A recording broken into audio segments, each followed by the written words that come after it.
O campus de Ourense colabora con Igaxes, Arela e Bauquivi nunha iniciativa para apoiar a infancia e a adolescencia en dificultade social. Para axudar o desenvolvemento personal e a dignidade das persoas que non tiveron as oportunidades que calquer rapaz tivo durante a súa vida.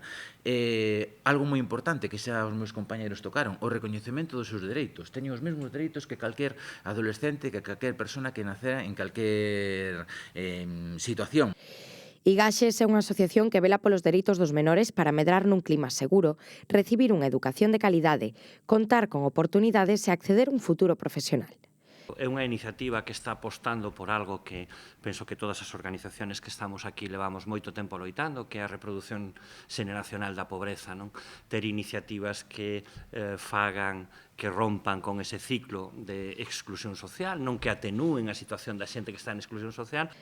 Arela ten como misión o desenvolvemento integral da infancia e da mocidade de Galicia en risco de exclusión, en situación de desprotección ou en conflito social, fomentando iniciativas de intervención e prevención nestas situacións de calidade e normalizadoras. Gran parte do persoal que temos sae destas aulas, desta facultade. Entón, me parece moi apropiada esta campaña tamén para chegarnos dende outra perspectiva, no?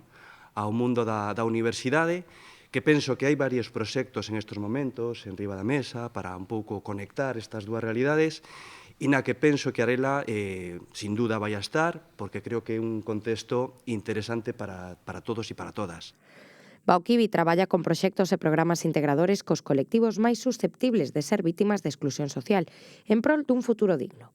Si a infancia e a adolescencia que nós traballamos son persoas moi vulnerables porque están marcadas non solamente nos centros escolares, sino tamén nos outros eidos. Non podemos falar da sanidade, podemos falar do que agora tamén estamos falando moito da saúde mental, non? Que necesitamos moitas máis proxectos que intenten abordar unha atención axeitada para esta infancia e adolescencia, e ao mellor con proxectos deste tipo podemos empezar a visibilizar certas cuestións e certas necesidades que van xurdindo da infancia e da adolescencia que traballamos. A Facultade de Educación e Traballo Social ten como estratexia colaborar con entidades que traballen a prol da diversidade.